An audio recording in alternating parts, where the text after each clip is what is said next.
Hello, this is Ivy. I'm here on Expert Answers to answer questions on rental.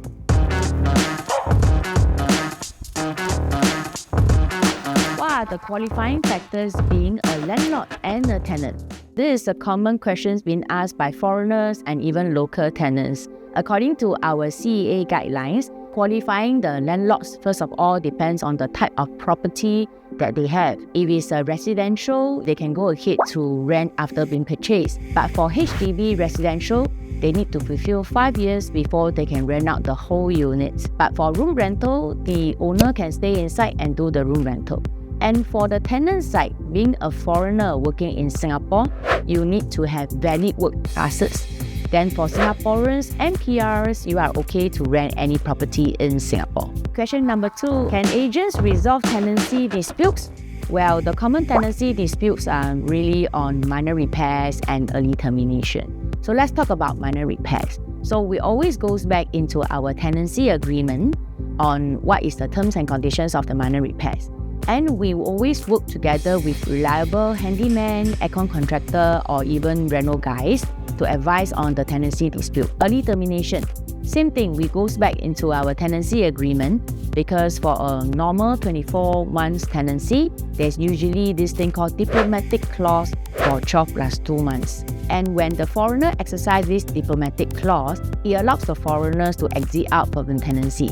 So usually they will not need to pay any penalty except for a pro rata agent com refund. But for a Singaporean and a PR tenant, they do not have this clause, so usually we'll put this thing as a minimum stay clause. That gives flexibility for the tenant to exit and then without heavy penalty. So what are the differences between being a landlord's agent and a tenant's agent? Let's look at the landlord's agent, right? Landlord's agent help to market the property and bring the best of that property for rental, like taking good pictures and also inventory lists. And of course, qualifying the tenants for the landlord and negotiate the best deal for you.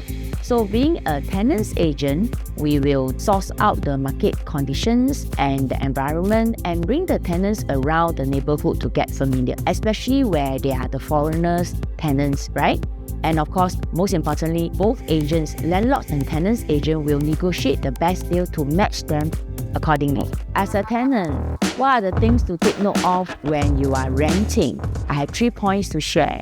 The first point, look for the authentic platforms, reliable ones, and make sure that you are dealing with an agent which is registered through CEA platform, because it's important to know that you are dealing with real people. So point number 2, during viewing appointment to see the property itself, it's important to take note of the condition of the unit because it should be something that is suitable to your own preference and needs. Point number 3, if you are making an offer to the unit, of course, it's good to make sure that the agents that is representing the landlords is the ones that give you the correct information such as ownership proof and also the bank details showing the owner's name. And of course, most importantly is before you do a transfer, it's also good to do a pay now while register NRIC number. This is to prevent you from being entered into rental scams. How do I make my money's worth as a tenant? Very important is the tenant's lifestyles and preference because every different part of Singapore have different types of pricing. Like in central locations, definitely is more premium. Slightly outskirts, you may enjoy parks and sceneries. For family with schooling needs, they may look at near to international school or certain good class school, right? Again, it all boils down to the needs of the tenants itself. And if we talk about the overview of the Singapore market, we are still in very high demand because of our amenities and facilities. If renting the whole unit is beyond what your budget is, you can consider renting a bedrooms in the central location and enjoy the lifestyle you prefer. We have come to the end of Expert Answers. If you have any questions, drop us a comment and remember to like, share and subscribe. Bye-bye!